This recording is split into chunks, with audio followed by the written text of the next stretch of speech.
High বন্ধুরা, কেমন আছো তোমরা সকলে? আশা করি তোমরা সবাই খুবই ভালো আছো। বলেছিলাম যদিও তোমাদের সামনে চলে আসব গতকাল থেকে কথা সিরিয়ালের এপিসোড নিয়ে, কিন্তু আসতে পারিনি। তার কারণও তোমরা জানো। যাই হোক, এটা নিয়ে আর ড্র্যাগ করব না। তো আজকে তো তাই জন্য বললাম না, যাই হয়ে যাক না কেন, আজকে আমি কথা সিরিয়ালের গল্পটা তোমাদের সামনে তুলে ধরবই। তো বলার আগে, কথা সিরিয়ালের গল্প শুরু করার আগে একটা রিকোয়েস্ট তোমাদের সামনে করতে চাই। যেরকমভাবে তোমরা এতদিন আমাকে সাপোর্ট করে গেছো, আমার পাশে ছিলে, তোমরা দেখছিলে ভিডিও আমার, তোমরা সাবস্ক্রাইব করছিলে, আর সেই হিসাবে আমি একটা বলে না যে এন্থু পেয়েও আমি কথা সিরিয়াল বলো বা যাই বলো মানে ভিডিও দিচ্ছিলাম, সেরকমভাবেই আমার পাশে থেকো।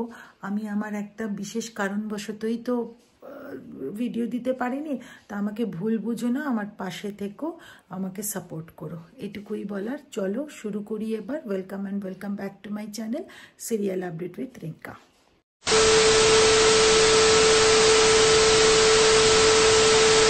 তো বন্ধুরা, তোমাদের সামনে আমি আজকে তুলে ধরছি 10th of September, মানে 10ই সেপ্টেম্বরে কথা সিরিয়ালের গল্পের এপিসোডটা। তো চলো শুরু করি। আমরা জানি যে আমাদের কথা জেনে গেছে যে যে মাফিন বলে, মানে মাফিন যে মেয়েটিকে এনেছে সে তো দত্তক, সেটা করে আনা, সেটা আর চিকি ওদের নিজের সন্তান, সেটা আমাদের কথা জেনে গেছে।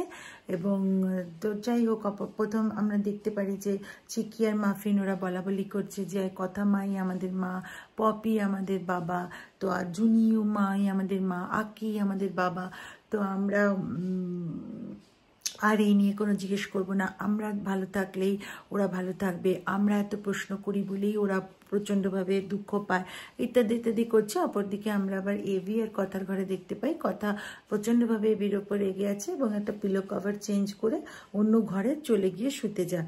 তো সেটা এভির মানে বাধা দেয় যে তুই এটা কি করছিস, কথা বলে না, আমাকে এখন এই ঘরে আটকাবেন না, আমাকে যেতে দিন, কেন আমি এখানে থাকতে পারবো না, আমি হয়তো আপনার ভালো বন্ধু হয়ে উঠতে পারিনি, ভালো স্ত্রী হয়ে উঠতে পারিনি, যার জন্য কিনা আপনি আপনার এই কথাটা আমাকে বলেননি।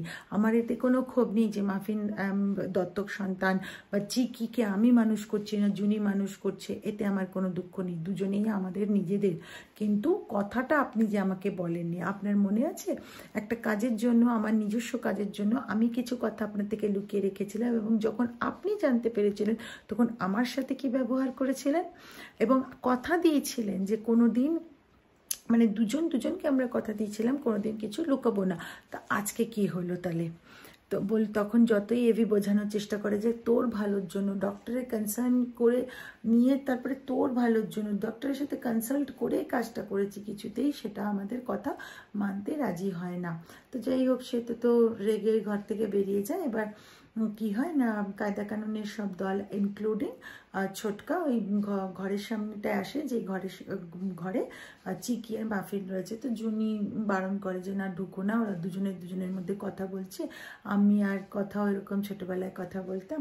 তো যাই হোক, ওই মোমেন্টে প্রি বলে ওঠে যে তোরা এত বড় কথাটা আমাদের থেকে কি করে লুকোলি, আমরা কায়দা কানুন, আমরাও তো একটা সব একসাথে হয়ে কিছু একটা ব্যবস্থা করতামই।